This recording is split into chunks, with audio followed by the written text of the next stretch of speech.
Hello everyone, welcome to bull gang. Today is 21 June 2021। I hope कि आप सब सही होंगे। आज हम आपके लिए लेके आए हैं एक कंपनी जो कि टेलीकम्युनिकेशन सेक्टर जो कि ऑप्टिकल फाइबर से जुड़ी हुई एक कंपनी है। तो जी हाँ, इस कंपनी का नाम है HFCL यानी हिमाचल फ्यूचरिस्टिक कम्युनिकेशन लिमिटेड। तो अगर हम देखें तो ये कौन कौन सी इंडस्ट्रीज़ को सर्व करती है, तो ये टेलीकम्युनिकेशन इंडस्ट्री को सर्व करती है, रेलवेज़ को सर्व करती है, ये डिफेंस को सर्व करती है। और अगर हम इस कंपनी का पोर्टफोलियो देखें तो इस कंपनी का पोर्टफोलियो बहुत ही डाइवर्सिफाइड है। तो ये ऑप्टिकल फाइबर्स बनाते हैं, ये वाईफाई सिस्टम्स बनाते हैं, ये ऑप्टिकल फाइबर केबल में डील करते हैं, ये माइक्रोवेव रेडियोस में डील करते हैं, राउटर्स बनाते हैं, इलेक्ट्रॉनिक फ्यूजेस बनाते हैं, एथरनेट स्विचेस बनाते हैं। और अगर हम इनके मैन्युफैक्चरिंग प्लांट्स देखें तो इनका मैन्युफैक्चरिंग प्लांट गोवा में है, हैदराबाद में है, चेन्नई में है, होसूर में है, सोलन में है। और ये 30+ कंट्रीज़ को सर्व करते हैं, जिसमें UK, Australia, Spain, UAE, Egypt और भी बहुत सारी कंट्रीज़ आती हैं। अगर हम इनके क्लाइंट्स को देखें तो इनका क्लाइंट्स का लिस्ट बहुत ही लंबा है। तो मैं आपको कुछ टॉप प्लेयर्स के नाम बताता हूँ, जिसमें आता है जियो, टाटा, एयरटेल, एल&टी, पावर ग्रिड। तो इनका जो क्लाइंट बेस है वो बहुत ही ज़्यादा बेहतरीन है। तो अगर हम इनके अपॉर्चुनिटी को एनालाइज करते हैं इनके टेलीकॉम बिजनेस में, तो हम देखते हैं कि अब सबसे बड़ा रिफॉर्म जो टेलीकॉम इंडस्ट्री में आने वाला है वो है 5G। तो 5G के अंदर HFCL एक बहुत ही ज़्यादा बखूबी अपना रोल निभाएगा। और गवर्नमेंट भी 3650 बिलियन इंडियन रुपीस का इन्वेस्टमेंट करने वाली है अगले 5 to 6 ईयर्स में इस सेक्टर में। और हम देख रहे हैं कि under Bharat net phase 2 project, जिसमें वाईफाई इंफ्रास्ट्रक्चर, ऑप्टिक नेटवर्क्स, तो इस पूरे सेक्टर में 40,000 करोड़ का अपॉर्चुनिटी है, जो कि HFCL बखूबी अपना रोल और बखूबी इस अपॉर्चुनिटी का फ़ायदा उठाएगा। और हमको ये भी पता है कि चाइना से कस्टम ड्यूटी इंक्रीज कर दी है गवर्नमेंट ने। और इससे जो इंडियन मैन्युफैक्चरर्स हैं उनको बहुत फ़ायदा होगा, और HFCL भी एक इंडियन मैन्युफैक्चरर है तो इसको फ़ायदा ज़रूर होगा। तो आज ही अब हम इसके डिफेंस सेक्टर को देख लेते हैं। तो डिफेंस सेक्टर में ये नाइट विजन डिवाइसेस मैन्युफैक्चर करते हैं, ये इलेक्ट्रॉनिक फ्यूजेस जो कि आर्टिलरी एम्यूनेशन में यूज़ होते हैं, तो वो मैन्युफैक्चर करते हैं। तो Indian defence electronic market expect करते हैं हम ग्रो करने का $70 बिलियन से इन द नेक्स्ट 5 ईयर्स, जिसमें गवर्नमेंट का टारगेट है कि जो कि अब हम 65% इम्पोर्ट्स कराते हैं ना, उसको घटाकर 30% इम्पोर्ट्स कर दिया जाएगा। और आत्मनिर्भर में 70% का गवर्नमेंट का टारगेट है कि हम आत्मनिर्भर यानी इंडिया में ही मैन्युफैक्चरिंग करेंगे, तो उस चीज़ से फ़ायदा HFCL को ज़रूर होगा। इसका तीसरा बिजनेस देख लेते हैं, वो है रेलवेज में, जिसमें ये लैन वैन यानी local area network, wide area network provide करते हैं। तो इनके प्रोजेक्ट्स भी देख लेते हैं, तो ये बहुत अच्छे अच्छे प्रोजेक्ट्स ले रहे हैं। इनके दो ओवरसीज प्रोजेक्ट हैं, जो कि इनका एक है मॉरिशियस मेट्रो और एक है ढाका मेट्रो, जिसके अंदर ये टेली कम्युनिकेशन सिस्टम सेटअप कर रहे हैं। और इन्होंने अभी अभी रिसेंटली कानपुर मेट्रो और आगरा मेट्रो का टेलीकम्युनिकेशन सिस्टम सेटअप करने का इन्होंने प्रोजेक्ट लिया है। और अगर हम इसका देखते हैं सिक्योरिटी एंड सर्विलेंस में क्या बिजनेस है, तो RLVD यानी red light violation detection system, VMS यानी वीडियो मॉनिटरिंग सिस्टम, VA यानी video analytics, AI cameras, control room. अगर हम देखेंगे तो ये जो सेक्टर है यानी प्रिवेंशन सिस्टम मार्केट, ये ग्रो करेगा 11% CAGR यानी 11% कंपाउंड एनुअल ग्रोथ रेट, ये आपको दे सकता है ये सेक्टर। तो अब हम देखेंगे कि गवर्नमेंट ने भी इस सेक्टर के अंदर अपना योगदान दिखाया है। तो गवर्नमेंट ने around 2919 crore Nirbhaya fund of और सेफ सिटीज़ प्रोग्राम में इन्वेस्ट किया है, और ये आने वाले टाइम में Tier 2 सिटीज़ में भी इन्वेस्ट होगा। तो इस चीज़ का भी HFCL बहुत ही बखूबी तरीके से फ़ायदा उठाएगा। तो आज ही अब हम इसके Q4 के रिजल्ट्स देख लेते हैं, जो कि Q4 मार्च फाइनेंशियल ईयर 2021 के रिजल्ट्स हैं। तो इनका इनकम हुआ है 13,979 मिलियन का, जो कि 109.2 ईयर ऑन ईयर इन्होंने ग्रोथ दिखाया है। इनका EBITDA यानी earning before interest tax depreciation amortisation में 1878 मिलियन का इनका हुआ है, जिसमें इन्होंने 13% ईयर ऑन ईयर ग्रोथ दिखाया है।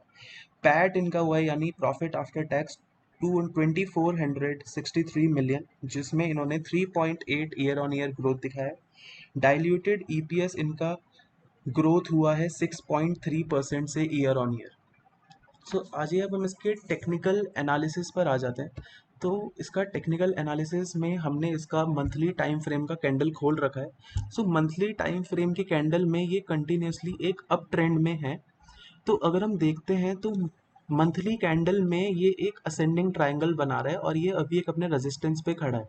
तो इफ़ ये यहाँ से एक ब्रेकआउट देता है तो एक बहुत ही पॉजिटिव अपमूव आएगा, बट मेरे को लगता है ये यहाँ से थोड़ा करेक्शन फेस करेगा और ये यहाँ इस पॉइंट पे थोड़ा कंसोलिडेट करेगा, बिकॉज हमने इस स्टॉक को पकड़ा था अराउंड 50 रुपीज़ पे।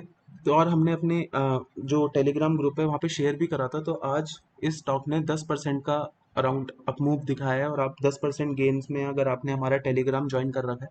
लेकिन अगर आपने हमारा टेलीग्राम ज्वाइन नहीं करा तो अभी इस वीडियो को पॉज करिए और डिस्क्रिप्शन में जाके हमारा टेलीग्राम ग्रुप ज्वाइन कीजिए ताकि आपको जो हमारी पिक्स हैं वो जल्दी पता लग जाए, क्योंकि हम टेलीग्राम ग्रुप पर जल्दी शेयर कर देते हैं जब हम खरीदते हैं तब, और वीडियो को आने में थोड़ा टाइम लगता है। तो अगर हम देख लेते हैं यहाँ से अगर ब्रेकआउट करता है तो इसका बहुत ही अच्छा एक अपमूव मिलेगा, लेकिन मेरे को लगता है यहाँ पे ये थोड़ा कंसोलिडेट होगा और ये करेक्ट भी होगा थोड़ा सा। तो अगर हम देखते हैं यहाँ पे कुछ टाइम कंसोलिडेट होता है और ये करेक्ट होकर यहाँ पे भी आता है, यानी 40 रुपीज़ पर आता है, या फिर दोबारा यहाँ पे रेजिस्टेंस फेस करता है, फिर यहाँ पे आएगा, तो ये एक असेंडिंग ट्रायंगल बन रहा है।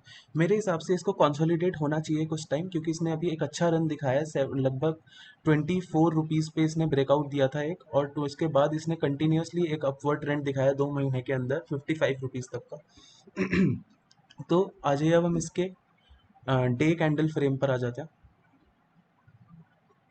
सो अगर हम इसका डे कैंडल फ्रेम देखते हैं तो डे कैंडल फ्रेम पे ये ऑलरेडी एक असेंडिंग ट्रायंगल का ब्रेकआउट दे चुका है।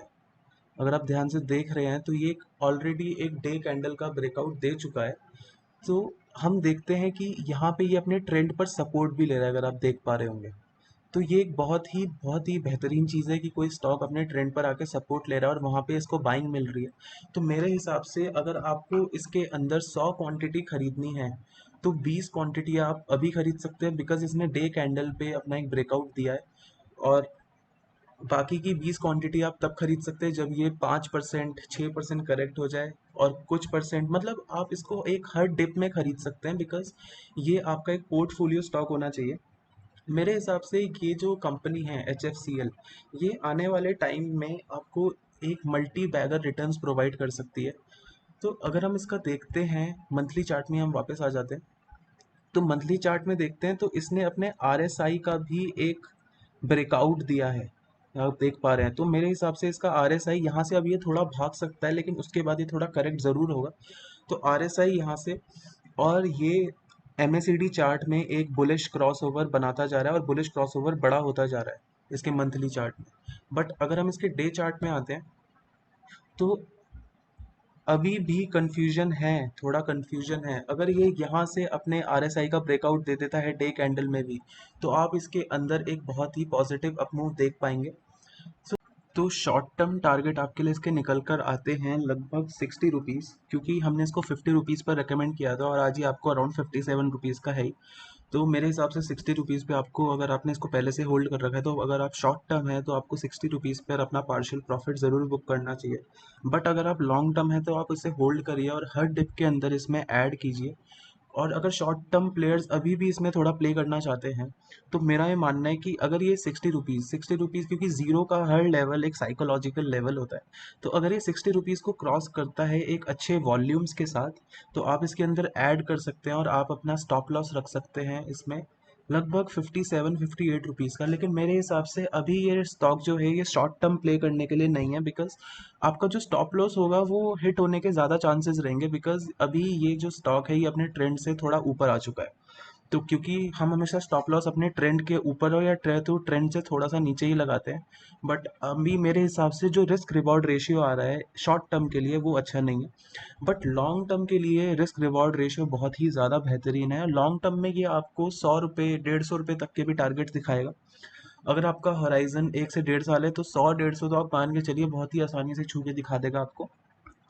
और आप इसमें क्वांटिटी ऐड करिए, हर डिप में बेझिझक ऐड करिए, क्योंकि ये स्टॉक, ये सेक्टर आने वाले टाइम में आपको ऐसे रिटर्न्स देगा जो आपने सोचे नहीं होंगे। सो अगर आज ही अब आपको अपने टेलीग्राम चैनल पर लेके चलते हैं, जहाँ पे हमने इसको रेकमेंड करा था। तो अगर आप देख पा रहे हैं कि हमने एच एफ सी एल का डे कैंडल पे एक ब्रेकआउट पकड़ा था, और हमने बताया था कि H F C L breakout possible, this time it will be huge. और आप देख ही रहे हैं कि आज 10% का रैली इसने दिखाया है। सो हमने इसके अंदर खुद क्वांटिटी ऐड की है, क्योंकि हम वो स्टॉक रेकमेंड करते ही नहीं है जी, कि जो हम खुद नहीं खरीदे। हम पहले खुद खरीदते हैं, या तो हम रेकमेंड करते हैं और हम उसी दिन खरीदते हैं, या तो हम पहले खरीदते हैं फिर रेकमेंड करते हैं। तो ये हमारा रूल है, क्योंकि हम नहीं चाहते कि जो स्टॉक हम नहीं खरीद रहे हैं, जिसमें हम इन्वेस्ट नहीं कर रहे हैं, उसमें हम किसी अपने सब्सक्राइबर को, उसमें हम अपनी टीम को इन्वेस्ट करवा दें। सो अगर अभी तक आपने हमारा यूट्यूब चैनल और अभी तक हम आपने हमारा टेलीग्राम चैनल को सब्सक्राइब नहीं किया है, तो प्लीज़ सब्सक्राइब कीजिए। और अगर आपको हमारा एनालिसिस पसंद आ रहा है, तो आप हमारे इस वीडियो को लाइक कर सकते हैं, आप हमारे इस चैनल को शेयर कर सकते हैं, आप अपने जानने वालों के साथ शेयर कर सकते हैं, और आप हमको कमेंट कर कर बता सकते हैं कि और कौन कौन से स्टॉक्स हम आपके लिए लेके आए, कौन से सेक्टर के स्टॉक्स हम आपके लिए लेकर आए, ताकि आपको आपकी क्वेरीज रिजॉल्व कर पाए हम लोग। ताकि इस हमारे चैनल का तभी फ़ायदा होगा कि हम किसी का क्वेरीज रिजॉल्व कर पा रहे हैं। सो तब तक के लिए आप इन्वेस्ट करते रहिए, सेफ रहिए। तब तक के लिए आपको टाटा, बाय बाय, जय हिंद।